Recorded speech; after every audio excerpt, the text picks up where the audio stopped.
Good evening, folks, and welcome and thank you for signing up for the Exploring Textile Arts series. My name is Howard Wooden, and I'm a WS program manager here in Vermont. You are going to experience a wonderful exploration today. Tonight is titled Quilting Workshop, and literally you're going to be part of watching someone, as well as hopefully you'll be part of starting a quilt tonight yourself. But let me tell you a little bit about WOS. We're an innovative nonprofit organization which operates in over 60 locations in the US alone. We connect individuals from underserved populations with transformative career opportunities, all types of fields of work, from mechanics to Java developers and technology, from software developers and you wouldn't believe all the things that we're looking at right now, including newspaper delivery people. It's incredible. We also provide a free training through our In the Community initiatives. And our latest initiative, the Workforce Essentials Workshop, empowers individuals to move from entry-level positions to long-lasting professional success. This workshop is 3 hours a day for 4 consecutive days. And if you know of anybody that would be interested, or you yourself might be interested, we have one starting in May, from May 16th to the 19th. It goes from 6 to 8 p.m. During that week. So let us know and we'll get you hooked up with that.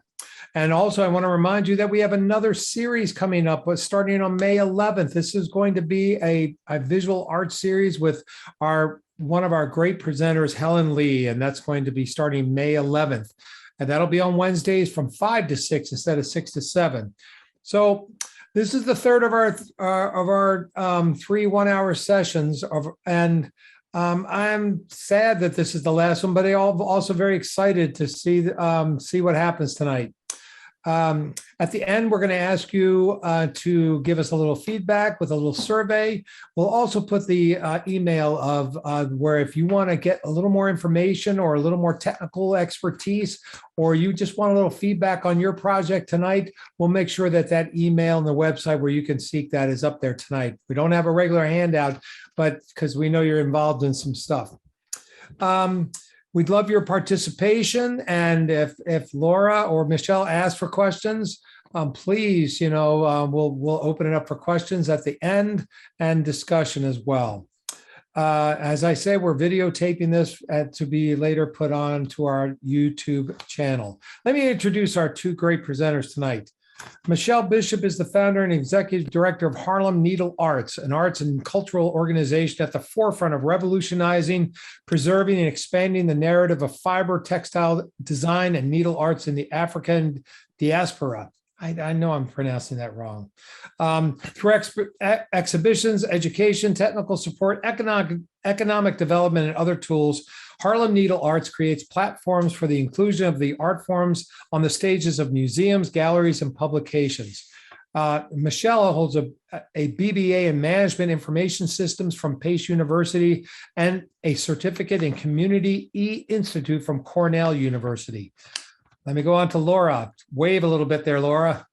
Right there, you see Laura's hands moving. Laura Gadson, quilt fiber and mixed media artist Laura Gadson, has explored various art mediums, including slip casting, stained glass, and artistic fabric dyeing during the course of her career. Quilting has been her primary medium of artistic expression since 2001. Her artwork is in the private collections of such notables as Dr. Carolyn Mazlumi, Susan Taylor, and Ilana Van Zant, as well as in a whole bunch of museums and other collections. In addition to realizing her own artistic vision, Ms. Gadson curates and coordinates various opportunities for other artists to exhibit and sell their work, like Harlem Sew Up Quilting exhibition at the Dwyer Cultural Center in 2009, and many others. Harlem Brownstone has been her home, studio, and personal gallery since 1993. And we can see that's where she's located tonight. So I hope you are ready. And I turn this over to Laura and Michelle. Hello, everyone. You have anything to say, Michelle? Go ahead. Well, no, I just wanted to thank you, Howard and Amy and the entire team at Workforce for having and including us over the last couple of weeks. Excited about this new part of our visuals and presentations in terms of teaching the content. And just Howard, her name is Ayanala Bangzang. Thank you so much. You'll come across her name again, I'm sure. All right. Laura, do you want me to pull up the visual? Yes. This is Laura Gadson. I am a quilter, known mostly for my quilting. And I did a little presentation that you'll be able to see later on, the recorded version of it, called Pieced Existences, Patchwork Dreams, where I discussed 3 communities of color that had had some kind of a patchwork or quilting endeavor that was part of their cultural existence that they were able to monetize. And you may know that one was the Seminole Native Americans in the Florida area, a rural community in Gee's Bend, Alabama, known as the Gee's Bend Quilters, and then some urban artists I pulled up. So today what we're going to do is take one of the Alabama artists' quilts, which we're going to show you, and we're going to do a little piecing today. So you get the beginnings of a quilt. So we'll get that second slide. Sorry, give me 1 second. Oh, don't worry. It's not so moving. On this, there we go. Oh, there we are. Okay, so this is one of the Petway women. Petway is a known surname in Gee's Bend, Alabama. And you will see a quilt there that is made of a bunch of different squares. And if you look to the right, you'll see a square. That pattern is known as a half log cabin. And I'm going to show you what a full log cabin would look like on this paper. So the first piece would be a square. And on a full log cabin, you would then let's put piece number 1 right here. Then you would sew maybe a strip to one side here. That would be number 2. And a strip to one side here. So pretend that we sewed those instead of me drawing them. This is a quick way of doing it. Okay, so now we have a rectangle. So we're looking to make a square shape. So piece number 4 might be to the side and the side. So let's say this is 4, this is 5. So we would just continue that, adding to the top and bottom and to the side and the side. And if we were sewing that, this would make a log cabin pattern. If I then had all of these as the darker fabrics,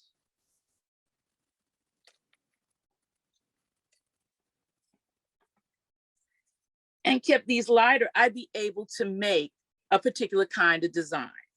But in Gee's Bend, their psychology around putting different pieces together is very different. First of all, instead of doing the whole thing and making like a box around the square, let's start with our square again. And if you look over at the other picture, they're just doing an L shape on this half log cabin. So maybe they put there, this is piece number 1 again. We're going to start off with a square. And then piece number 2 might be over here, 2. So instead of working a box, we're going to work an L shape. And piece over 3, number 3 might be here. But instead of going back and forth here and here and here and here and building that way, they may decide aesthetically, oh, I'm ready for a piece of very contrasting fabric, so I'm going to make it over here. So there's a lot more looseness to how they're doing things. Then maybe they build here twice, 3 times. You're still getting that idea of an L shape like you see on the right of it says our inspiration. That's our inspiration, but you have a lot of freedom as long as you are keeping your square somewhat in here and your L-shaped pieces over here. Now, the pieces that you see over on this side and this side on our inspiration pieces, those would be from one of the other, that would be something called sashing. So basically today we're going to work on just this part right here, just this part right here. So let's start out with our tools today. If you did not know about our tools list, let's just start with what they should be. We need needles or a needle. Oh, When I don't mean sew, to I always like interrupt. to start with. Laura, you're Why is that sideways again. sideways? Yes, I see that. Let's fix that. Yeah. There we go. And so we have needles. Now these are 99-cent store needles. They work very well for this project because we're inspired by a rural community that had limited means. So we're going to work in that vein. You can use whatever we can get our hands on. 99-cent store needles. Inexpensive pins. They look pretty, but they're inexpensive pins. I don't even have a pin cushion. I just happen to find this. You can use a bowl. If you have a pin cushion, you can use that. Sometimes as you look here, you'll see that I'll use the top of my thread. You need dual duty thread or any kind of thread. It really doesn't matter. And here are our needles. So let me just go over again. I don't know if you can see the hole on this, but a needle has a hole in the top and a pin has a head. So you have an eye on a needle, you have a head on a pin. Our pin are kind of like our staples or our tape. They're used to hold things together as we sew. And the needle is used to do the actual sewing. So that's our basic tools. Also, a scissor. These are my Ginger German scissors. I love them because they're nice and they're special. But you didn't have to be special scissors. They could be plain scissors. And two things I did not tell you to bring was a piece of paper and a pencil or pen. If you have a moment, if they're in your arm's reach, you can kind of put that together where you are, just in case you wanted to take some notes. But if you don't have them, don't worry, because this recording will be available to you at some point in the near future. So now, if you have not done so, or if you don't have threaded needles, which you can often get in a sewing kit that they sell at a very inexpensive convenience or 99-cent store. If you're having trouble threading your needles, that's one way to go in doing this. You can get pre-threaded needles. Then you'll end up collecting a bunch of needles that have thread in them. But you can go ahead now and start threading your needle. Now I'm going to be working with bigger thread. This is embroidery floss. I'm working with this so that you can see my stitching a lot clearer than if I did it with the thinner thread. If all you have is embroidery floss right now, you could use that, but it'll be much easier for you if you use regular thread. Usually can work in one color. A lot of times a lighter color is a good color to choose to start working and sewing our pieces together. So I'm going to be sewing with this when we start sewing.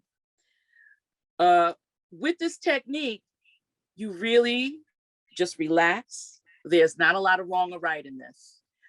In the quilting world, you'll find that there's a lot of tools that we can use to get things precise, to get things even, to get things exact to the next thing. But in this, we don't have to do that, because the G's Bend ladies' signature is that they have a very pop art kind of design. And some of that design comes very naturally by them just putting things together. They'll say, fabric, I like the way this looks with this. So I only have a little piece of this. I'm going to make sure that's come near the middle so I can use that little piece. They're not doing a lot of planning in advance, except for maybe if they limited their color scheme to 2 or 3 colors. And sometimes in their existence, when they really did not have a lot of anything, they might have to stop making a quilt until they could find more fabric. They'd be using the ends of people's fabrics. One of the things is that if you made items out of a deceased loved one's garments, that kept the idea of that person close to them. So they would always just recycle, recycle, and recycle. So let's just talk about our fabric. In the current quilting world, we like to use a lot of cottons, at least to start out with. They're woven fabrics. They usually don't have a lot of stretch unless you were pulling like this on a diagonal, but we'd use it like this on the warp and the weft of the fabric. So, and I just ask people to collect pieces. In quilting, we call this a stash, and a stash can be made out of fabric that you purchased, or it can be made out of fabric that you've gotten from other things. I can tell you right now, this piece of fabric and this piece of fabric are from someone I know makes clothing, and I have their scraps. They give their scraps to me. This piece of fabric here, that's already cut in a strip that makes, oh, wait a minute. Okay. This piece of fabric here, I've cut using a rotary cutter and a ruler, and you see it's very exact and very straight, and I can make them all exactly the same size when I'm cutting them. And then I have another piece of fabric, if I can find it. Oh, on the floor where all my good stuff is. Okay. So this piece of fabric here, you look in, if you're doing something and you're using all strips, there's something from quilt stores or even on Amazon called a jelly roll. And a jelly roll will have strips pre-cut, 2.5 inches wide. They'll be all rolled up together in a nice stack. So let's say you, as a modern person working in the urban kind of setting, you didn't want to do all the cutting. You can actually get pre-cut squares and pre-cut fabric. And I'll write the names of those things later in this so that you can write them down as well. So now, let's say you really want to do, you really want to make some of the cutting very easy so that you can cut it as straight as possible. But you're not going to use a ruler. If you nick the end of your fabric, and you can start doing some of this now, going in either one way or the other way, you can rip it. Okay. And here you have something that's very straight, or at least it's very even, but you didn't cut it. That's one way to go about it. In other ways, you can do things like this. Find your straightest edge, fold, and fold again. So you have something small enough for your scissor. And cut.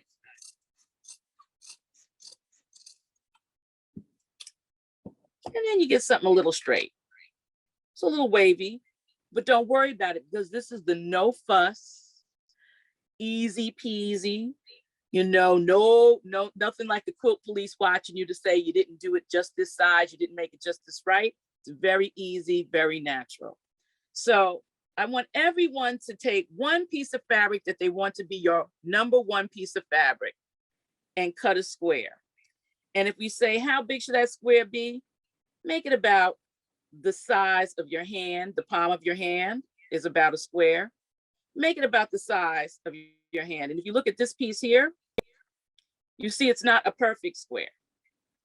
Doesn't need to be a perfect square. Go ahead now and make a square piece of fabric, either by tearing fabric or by cutting fabric. Where's that piece that I tore? If I wanted a square that was a little smaller, this that I cut right here, I could use the lines on this fabric to help me a little bit. And I could use this as my square here. It's a little smaller than the palm of my hand, but that's okay. I'm just giving palm of your hand as a reference just for today's little practice that we're doing. So now we're only making either the beginnings of or one block. A quilt is generally made of many blocks. In G's Ben's style, depending on what they're doing, although all the blocks may not be the same. They may not be the same fabric, but we're just doing one block today, and you can decide if you decide you want to make something bigger to do this. Now, I myself, this part is called piecing. I would not do my piecing by hand. I have, you can't see it, but right behind here, there's a bunch of sewing machines lined up. And I'd be using my sewing machine because that makes it go quicker. I'm an urban quilter. You know, I move at an urban pace. My mind moves at that pace. And certain parts of it I like to get done quick, and then other parts I might want to take my time and do slower. But I started out by piecing by hand. So that's what we're going to be doing today. So now I hope everybody has their square cut out. Leave your square in front of you. If you haven't gotten a chance to do it, thread a needle. I pre-threaded one myself here. But someone asked, well, what size needle should you use? In this particular style of quilting, and I think as a general rule of thumb, especially if you're beginning to sew, the needle that's the easiest to use is the best needle for you. If your sight is not that good and you can't see tiny holes, then a tiny needle is not going to do you a lot of good unless you got a nice young person who can thread needles sitting somewhere near you. As a matter of fact, you could have a young person thread a bunch of needles for you and then have them ready for when you're ready to work. I've become very good, even though my sight is not what it used to be. I've become very good at threading needles with limited sight, kind of judging where things are. But the flip side of getting the biggest eye in the needle for your thread to go through is that it'll make it harder to pull through the fabric.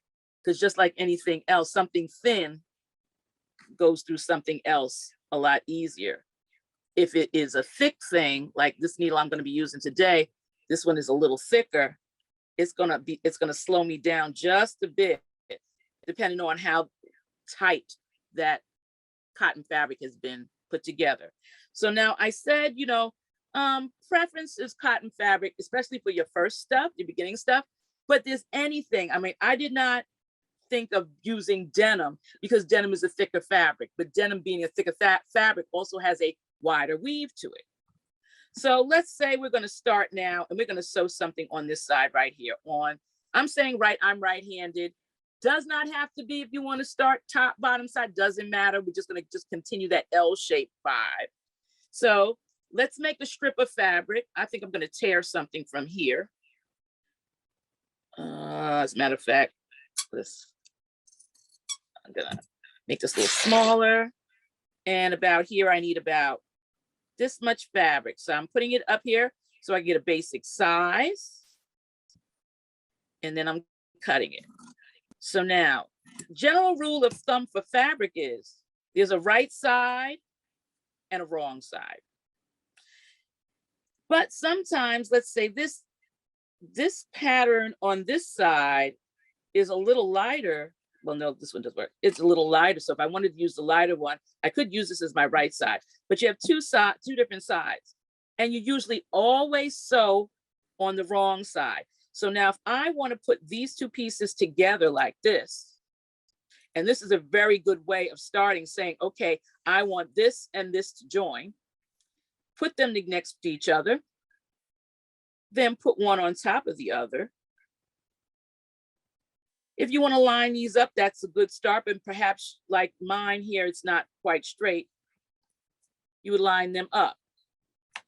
So now it's time to get, let's say, 2 of your pins right now. This is very small seam we're doing. So we're going to pin these.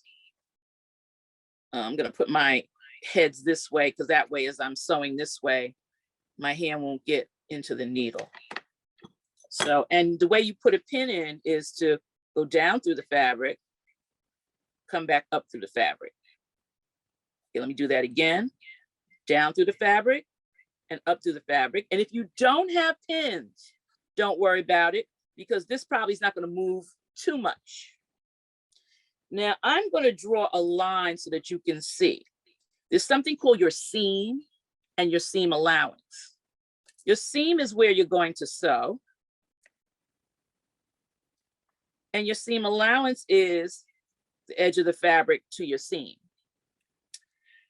Now, in a more controlled quilt environment, we use a seam allowance of about 1/4 of an inch. But like I said, G's Bend is not that kind of style. So I just made a straight line with a marker. I probably would not always use a what is this? A permanent marker, only because they bleed through. But if you wanted to draw a line, you could, but you don't, you could do that with a pencil. Let's see, where's my pencil? For this fabric here, a pencil would work. Let's see, I could use a pencil line there. That's not gonna bleed through so much. You don't see it. Or you could just make sure you always sew either right on or just over to your line. But here, now I have a line. The next time I do it, I'm not gonna make a line. So you'll see you don't necessarily need a line. All right, so in piecing, we generally don't work with our thread double. I'm gonna use my fat thread so you can see it better. We don't use it double. And if somebody wants to know about how much thread should you have in your needle, I would say to start with, take from your tip of your finger to your elbow, tip of your finger to your elbow, and double that, and use that as your starting. Because I know a lot of people don't like to thread needles often, but here's the thing, the longer the thread, the more chances of your thread to get tangled. And nobody wants to have their thread tangled midway through, rarely at the beginning. So don't start your threads too long.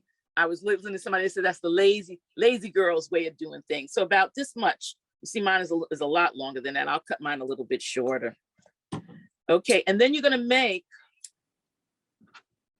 a knot on one end. And so that I don't have my two ends even, so I can easily make my knot, I'm gonna take one end and pull it a little bit longer. And this doesn't work good on my yellow paper, so my yellow thread doesn't work good on my yellow paper. So let's do it there, right here. And we don't need a pretty knot. We need a knot that's gonna do the job. What is the knot doing? The knot is keeping, if I was to sew without a knot, and of course everybody's smart, they probably know this, but if I was to sew without a knot, let me just do this really quickly. And I'm pulling, by accident, you very easily could pull it out. No one wants to do double the work, no matter how much you like to sew. So you're gonna put a knot at only one end. Now, because this doesn't have a lot of rules, if you find that it's easier for you to work with your thread doubled, then double it. It's not a big deal. But we generally don't double the thread because sometimes when you have a lot of seams meeting, it just makes more stuff, more fabric, more thread. And so you try to minimize that bulk in between a lot of things meeting. So that's why we sew in a single. All right, so now I'm gonna wrap this around my finger a couple of times. I'm gonna roll it down my finger and then pull it. And that makes a messy knot. Okay, that's my messy knot. I'm gonna do that again. Let me cut that off.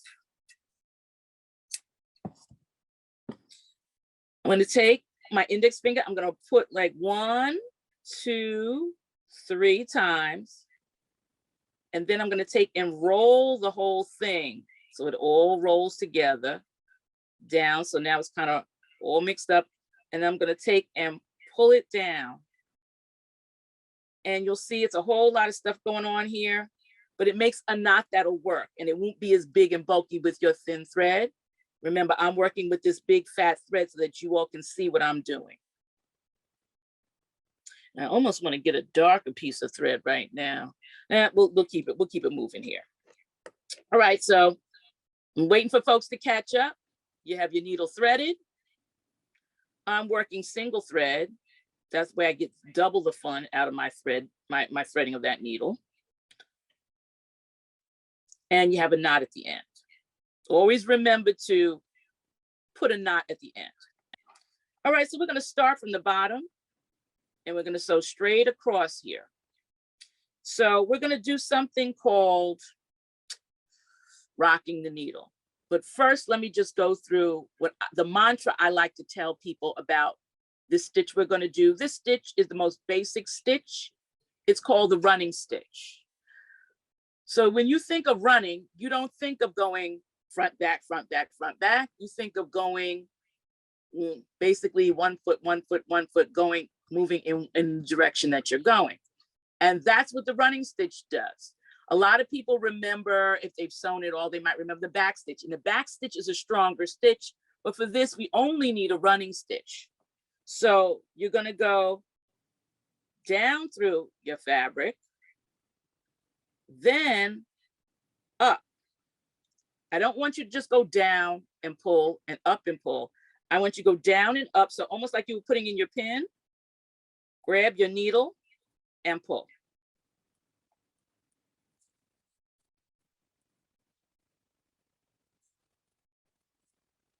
Okay, that's my first stitch. Let's try it again. I'm working on my line here, and if you find a line works for you, go get a pen or a marker or something, and you can make a line, but you don't have to. You're gonna go down, then come back up and pull.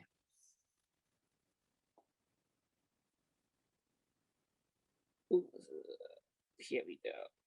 My nice fat thread. Okay, so this is the reason why I don't just say go down and pull and up and pull.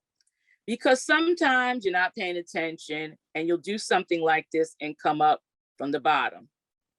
And eventually you end up with a piece of thread that looks like this around the side. Not the worst thing in the world, but you don't want that. So you want to do continuous down, up, push the needle, and pull. Okay, again, next one. And you see where this ended? I'm going a little further down, down, up, then pull.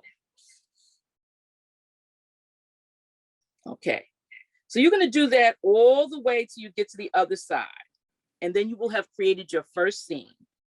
All right, so now, if I'm going to hand sew something, I want to do a few more stitches than one stitch. I'll load a bunch of stitches. So down, up, down, up, down, up. I just made 3 stitches at one time. That's the beauty of rocking the needle. So now, even though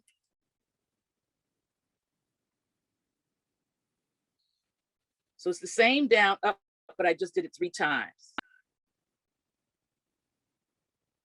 All right, and then I'm going to do that rock the needle stitch all the way till I get almost to the end. You don't want to fall off of the cliff. You don't want to go off the edge of the fabric.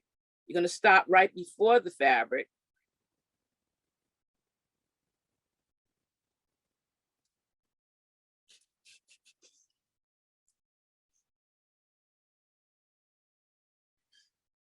And I could stop and try to tie a knot here. But I like to do something where I stop running and jog in place. So that means now I have my full seam. I'm gonna take my pins out so you can see what we've done so far. Now we have this together, and if I pull real tight, you can see my thread. So now we're going to take, and you now, just like you started with a knot, you want to end with something that's going to keep that in place. So now let's go back. We're going to go behind ourselves. Here's our thread where it ended. Go back a 1.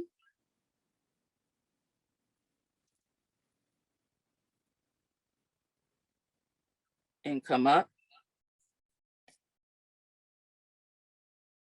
I call that my stay stitch. 2.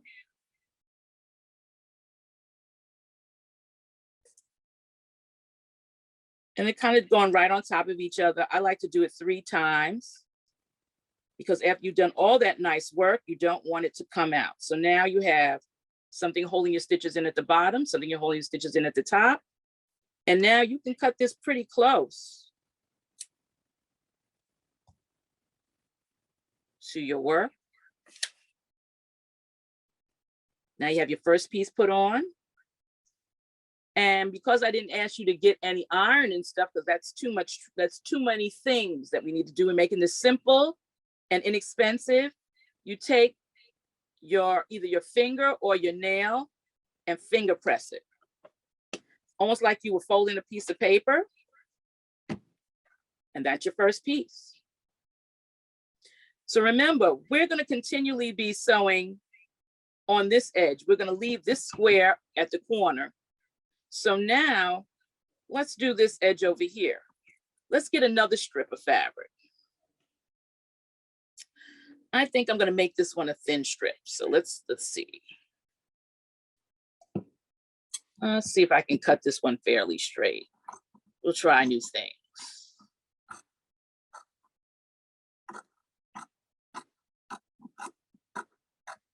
Okay, pretty straight, pretty good. If it wasn't straight, it'd be fine. If it was ended up being a triangle, I'd be making a new shape, and that wouldn't be, there'd be nothing wrong with that either. Okay, so now I want to put, remember what I told you? I want this piece to be over here, and I want it to be an L. So now I know I need it to be about this size. So let me cut it just a slight bit bigger. There. So now I've cut it to size, and I'm just going to flip it this way because it's easier for me to do it from my right hand. If you were left-handed, you might be going from the other side. You might decide that you're going to start and do your L on this side here. Let's go here. This is how I want it to look. And so now we want right sides to right sides. We know this is our wrong side because you see this is the back. Here's our seam allowance. Here's our seam. And when you see all the I won't say ugly, but when you see all the workings, you know that's the back. So you put your nice side to your nice side, put this on top, make a little sandwich here. Nothing's in the sandwich, just bread and bread. Okay, I'm gonna get my pins. And again, I like to use the head, put the heads at the bottom. If I'm sewing in this direction, I want the head of my needle there. It's not a rule, it's just something I figured out as I've stuck myself over the years. Instead of doing like this, and then you might not be paying attention and catch your finger, you do it this way.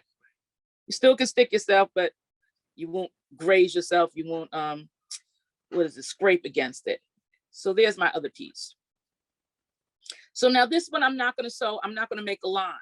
You also wanna always make sure you have some kind of seam allowance. Doesn't matter how much space, because we're not doing this to be a specific size necessarily.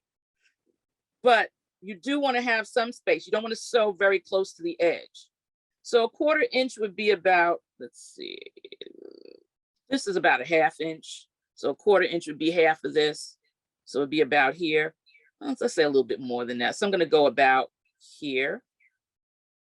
And in case somebody doesn't have a pencil pen, I'm just going to do it without that. Readjust our thread. You see how my thread pieces are very close. Oh, you're not going to see me because somebody's calling me.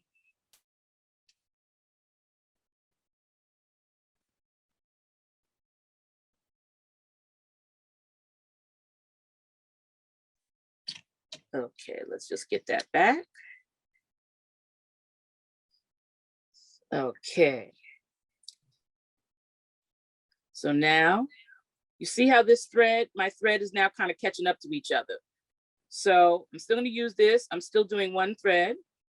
Wrap this around, roll it down, making another nice messy knot. Now, if you find another way that you want to make a knot, it just needs to be a knot. The messy knot I like for beginners because I know it's not going to pull through. A nice clean knot will, it'll be almost like condensing the thread, and sometimes it'll be so light that you'll just pull it right through if you're not paying attention. So I'm kind of doing this on a beginner level. If you're somebody who sews already, you already know what's going on. You're just going at it because you're working with us. So, all right. So I'm starting here at this end. I'm making sure, even though this is longer here, I'm not going to start down there. I'm going to start with the 2 pieces of fabric come together, down, up, pull.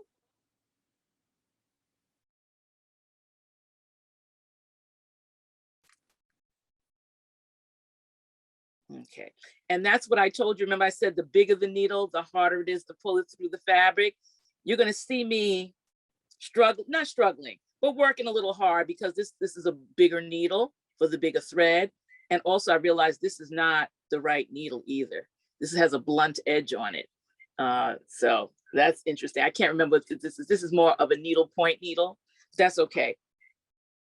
We're no quitters. We're going to keep going. Okay. So down, up, pull. I'm starting the way we started. Those of you who are superstars, y'all can go ahead and rock the needle all the way to the end. Again, down, up. Oh, that's a big stitch. I'm going to back that up a little bit. Pull.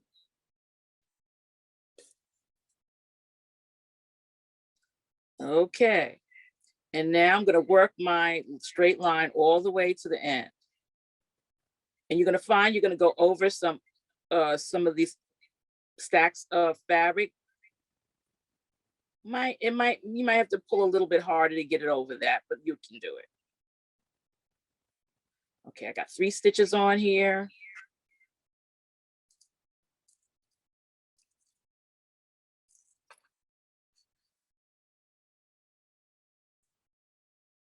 Okay, so now you can really see my stitches because on this red fabric, this yellow sticks out. And you know what? Right here, this pin, I don't need it anymore because I've already sewn that, so I'll put that pin away.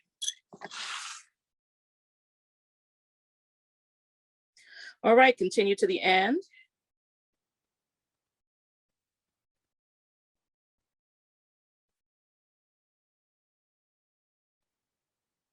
And if you find that your line is not completely straight, it's moving all over the place, that's okay, because some of this will get caught up in the when we flatten it out, when we iron it, sometimes a dip. I'm gonna make a dip right now by accident. Let's do it on purpose here. I'm gonna go this way and this way.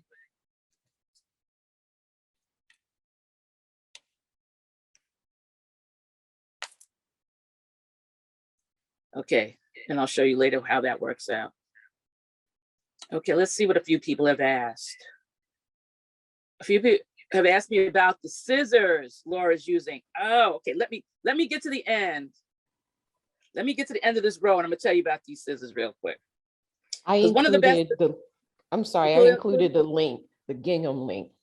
Ginger. Yeah, I usually get my gingers on eBay because you can find them. They're expensive. But you know, if you're one of those people that like pretty things, you know, and they are excellent scissors. They are excellent scissors. I know Germans, a lot of nice cutting implements are made in Germany. At least that used to be the standard. Okay, I'm gonna take this pin out.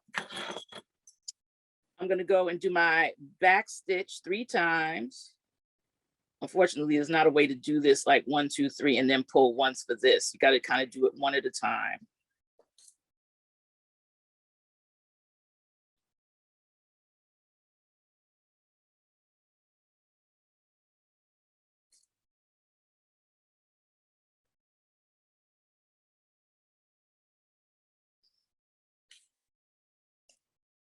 Oops, those little knot things. Okay, there we go. I see I pulled some of my fabric because this thread is not made for this job, but that's okay. I'm gonna pull that out a little bit. There we go. I'm gonna cut my thread. I'm gonna open this up. I'm going to crease it with my finger. So that's my finger press. And now you see my L shape forming. My L shape is forming. So in this half log cabin, we are not sewing anything to 2 sides of the square. We're only working on these sides of the squares, and we can decide on how many we're going to sew together before we go to the other side. In a normal half log cabin, we would always here and here. We would always be working from here to here. to here, to here, and back and forth and back and forth. And that is the log cabin pattern that you will see all over the internet. But the G's Bend style is they've taken rules and bent them as they needed to, maybe depending on how much fabric they had, maybe depending on how they liked a certain pop of color. You know, something like a red or a yellow, just sporadically put somewhere, an orange. That's always a point of interest. That's kind of why their work became known as art, because if you were just looking at it and didn't know who made it and didn't know why they made it, you would look at it and say, oh, well, that's modern art. All right, so now I'm going to, because I made mine very thin, if you followed me exactly, you might have made yours thin, but you didn't need to, you did not need to. You can now decide which one of these two sides you're going to start to build. I think I'm going to put another one on this side right here for me, because this one is thin, and that'll make something a little bit more interesting than just going to this side. So let me think, my next piece of fabric. Oh, let's see. Do I want to do another piece of denim? No, let's go with this piece here. No, this piece. All right. So now we did piece 1, piece 2, piece 3. We're doing our 4th piece. So now I see as time is ticking down, we just keep repeating this, either alternating exactly, or maybe I'll do double this way and do another one this way. So let's just see right now. We're going to go a little bit faster because you kind of got the idea of it. I think I'm going to put this piece here. Make it slightly bigger, because smaller, just like a lot of things, bigger you can always it's easier to cut things down. Smaller, it's a little harder, but not impossible. Let's put them. And remember how sometimes some people see patterns very quickly, and other people might get a little bit lost. So I say, start from your vision. Your vision is to put this piece to this side. Could be to put this piece over here, but my vision right here is to put this piece to this side. Block out your vision. Now, how do I need to sew it? I need to turn this over, so the right side to the right side. And how do I know that? Because all my working stuff is over here. See, that's my working stuff is here. So now I'm just going to use regular needle and thread. Can I do my needle and thread? Okay. There it is. Okay. All right. So if you need to, right about now, if you follow my prescription for how long your thread should be, you might be running out of thread. Good rule of thumb is when you have about 6 inches of thread left, you might have a little wiggle room. 4 inches of thread, it's time to take that. It's time to stop sewing with that. So let me use my old thread for that. So let's say this thread is really short and I started. Okay, my thread is short. I'm gonna put my knot.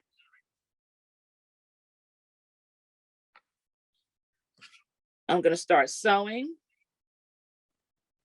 Oh, I'm gonna put pins. But when you're working this small, sometimes you don't really need the pins, but it's a good idea to pin things. Better safe than sorry. All right, and I know this piece is real small, a little narrow, so I'm not gonna make my seam allowance too big because I want some of the red to be left. I don't want it to not show the red. All right, so got your knot. Making sure my first stitch is gonna come not before the red, but right where the red starts. Let's do it like this. Down, up, pull. Okay, let me do a few more stitches sewing.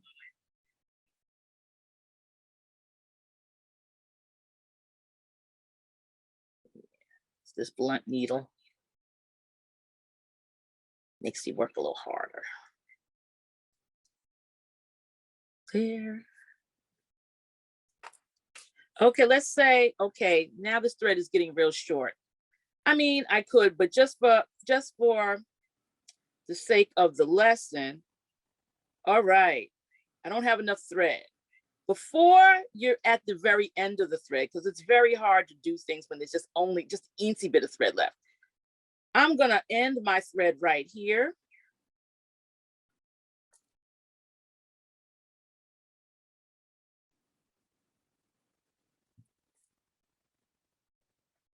Because we're pretending that we're running out of thread, which I really am actually with this. I'm gonna cut this. I just happen to have my next needle ready. Again, got to start a knot, because anytime you start with a new piece of thread, you got to put a new knot on it. And you can see on here, you see my messy knot doesn't look so big anymore because it's on this little thread here. And you'll watch, I'm going to be able to pull a lot easier now that I'm not using the big thick thread. I just wanted you to be able to see it. All right.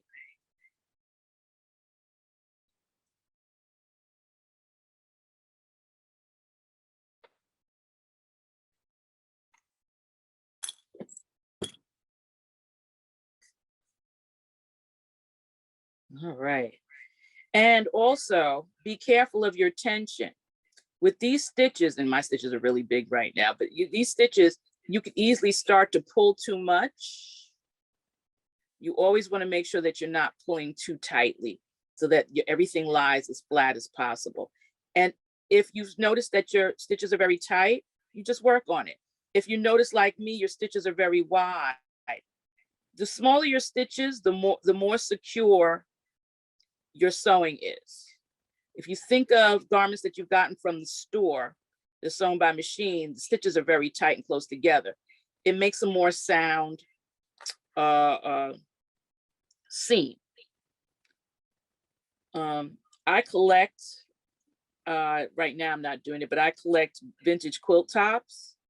And I have seen all kinds of sewing, you know, because it's just regular people making things. Sometimes they pass on, or somebody, or, you know, somebody's moving, and this quilt top is left, and somebody will sell it, you know, Etsy or eBay or something. And sometimes I find it very nice to include old quilt tops in a new quilt that I'm making, especially an art quilt.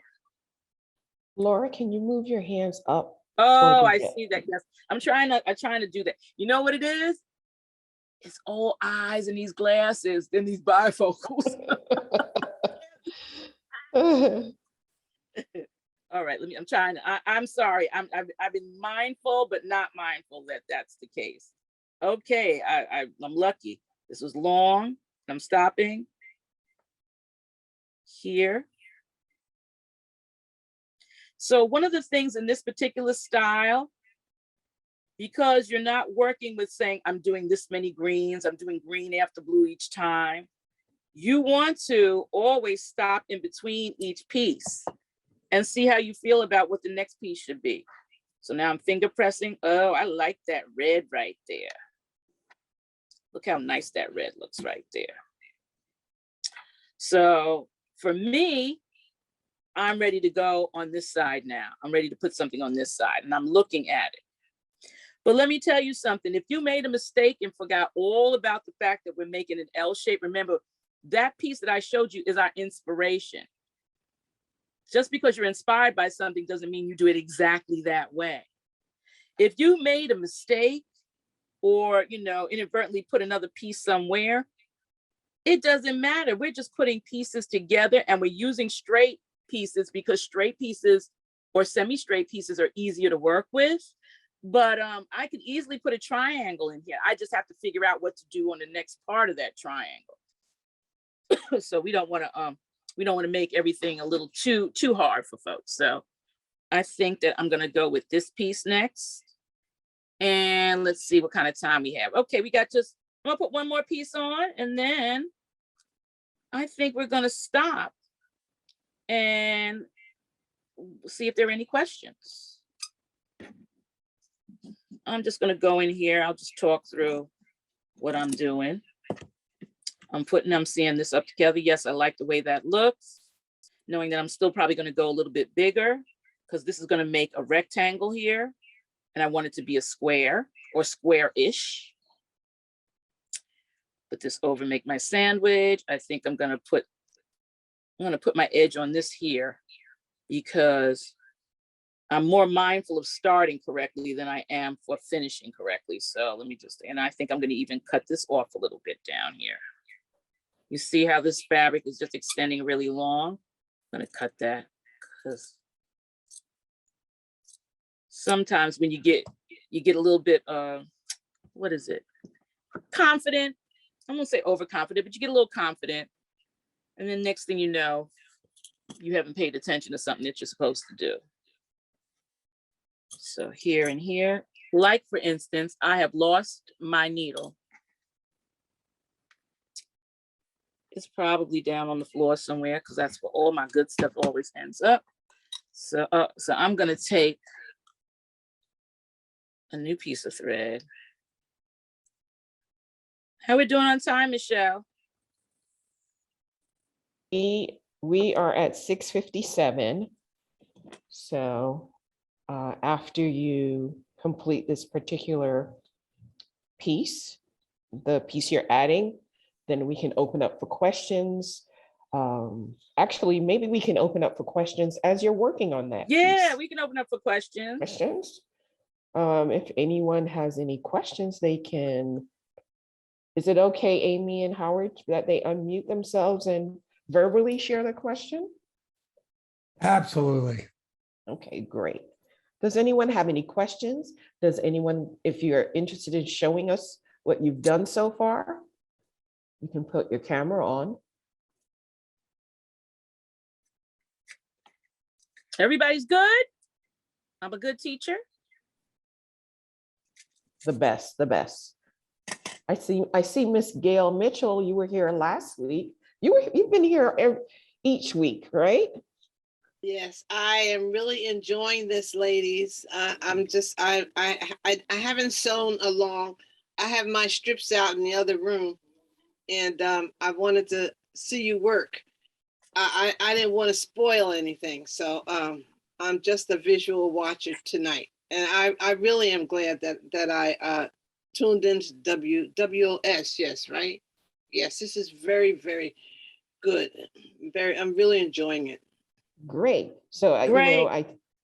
I think when everyone has finished all their blocks and they put their quilt together, you can send pictures to Howard and Amy, and maybe they can post them on their site.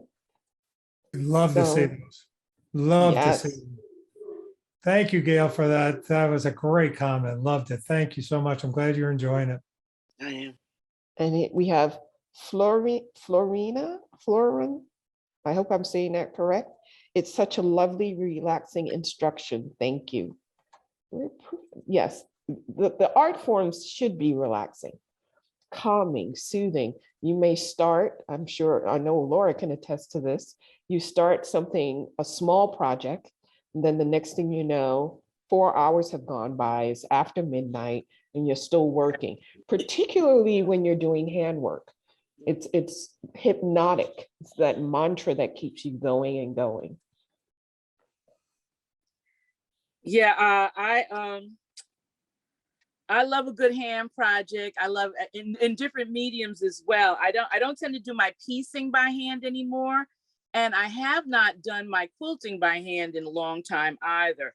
I have machines but you'll find even someone with the machine sometimes, because again, it's movements of repetition, things of repetition. And when you're sewing a bunch of pieces, that can be almost as repetitive.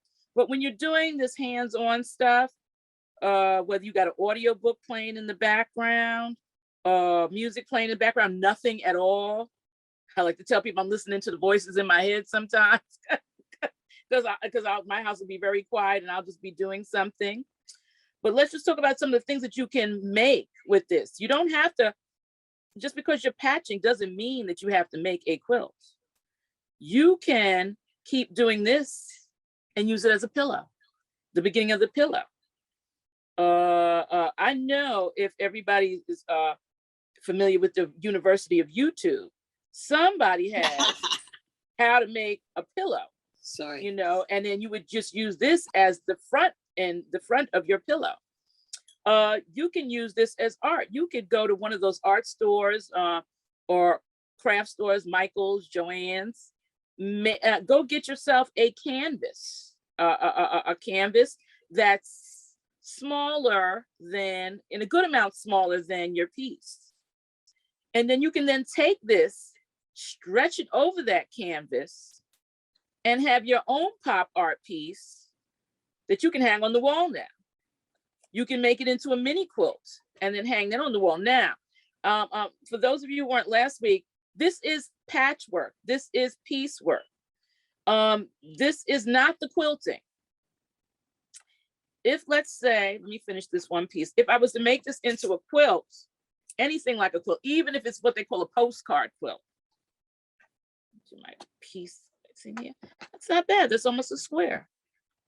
If I wanted to make my pieces all about this size, I could just maybe cut this down a little bit. So anyway, here, I was to make this a quilt. I don't have any batting right here, but let's say I would make this my, let's say this red piece here. I'd make this red piece. This red piece, my backing. I'm sorry, someone. Oh, I was sharing. I'm sorry. I was waiting. Did you get a chance to see it? I did not see it. I'm sorry. Can you share it again? Yes, I am right now. Is everyone seeing it? I don't. Oh, now I see. Wow. Wow, that is great. I didn't see it. I'll see it later. Mrs. Mullins, that is fantastic. How beautiful. Yes. Very nice. Oh, there you go. It's a side. Can you show it one more time? Because now we have you side by side so that everyone can see it.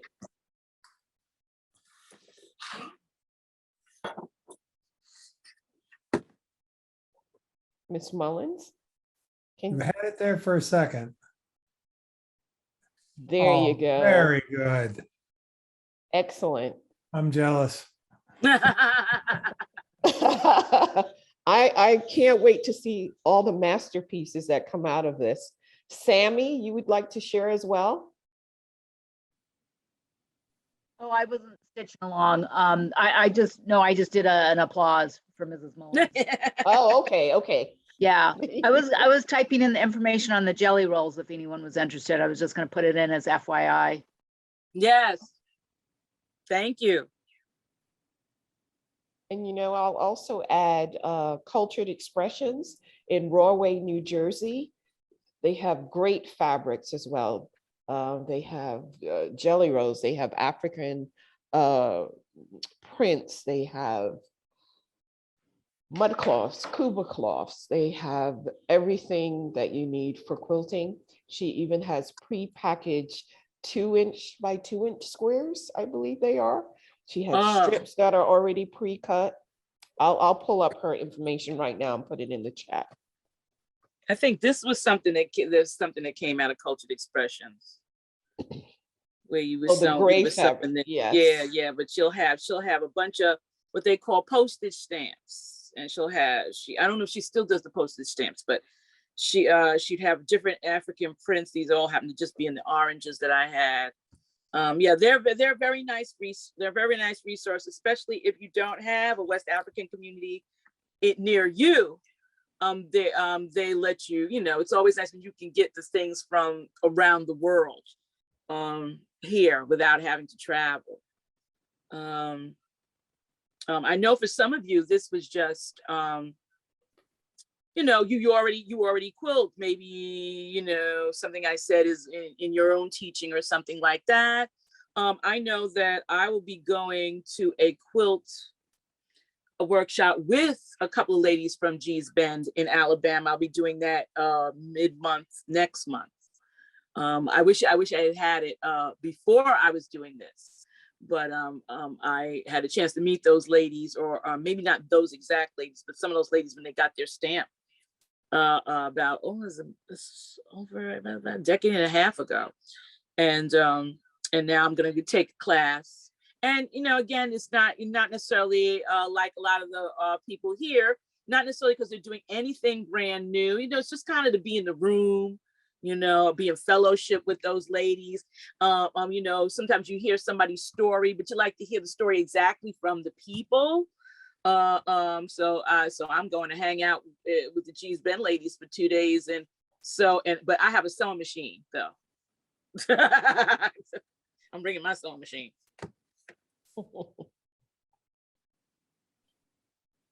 So I would say that anybody that was here, if you understood a little bit of this,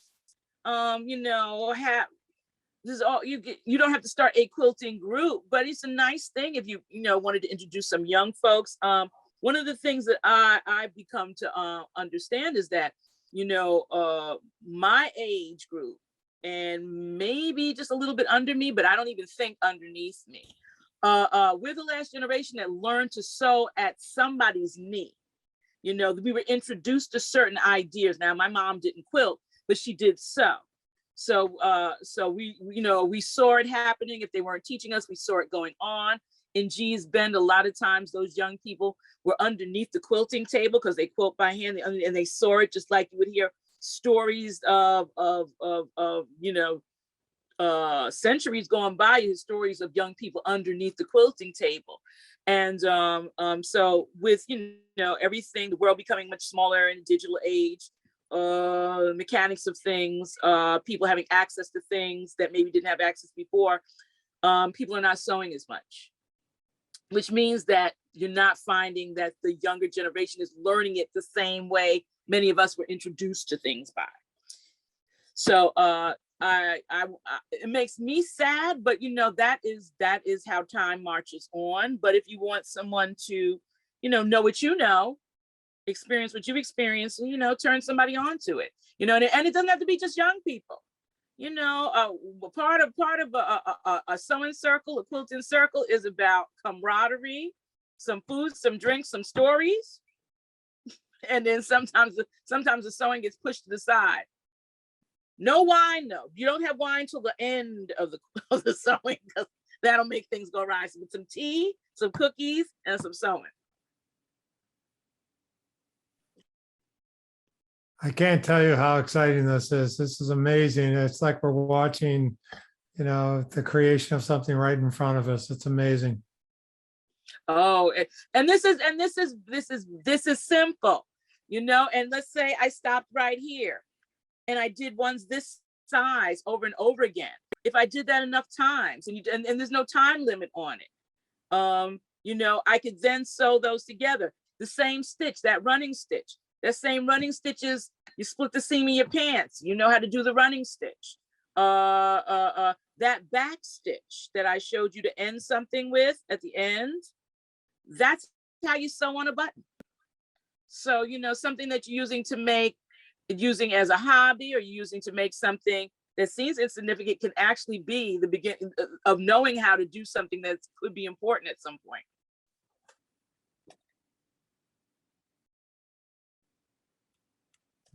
I know Rich, we've but run over a little bit here. Does anyone have a question they'd like to ask, or they want Yes. to share something? We have put in an email also in the chat. Amy's put that up, the info@harlemneedlearts.org, where you can write to these ladies and ask them questions if you want to. They would love to have you ask questions, or visit harlemneedlearts.org to see what they're doing. Please go visit their organization a little bit online there. And but who has a question before, because at some point we've got to wrap this up. Question, can you hear me? I have a question. Yes. Which do you prefer, cotton thread or polyester? I like cotton thread for quilting. I usually have a lot of cotton thread because when you quilt, you need a lot. If you quilt by machine, you need a lot of thread. But it really depends on the project. So I know that even for the embroidery sewing machine, depends on if I want a matte finish or a shiny finish on something. Cotton can pill a lot, or it can not fray, but it creates a lot of little dust and stuff, especially inside a machine sometimes. So, and I use them interchangeably depending on what I'm doing. I'm not a purist of any kind. So it just depends. Sometimes it depends on what you put on sale, what's got the color closest to what you want. So there was another question.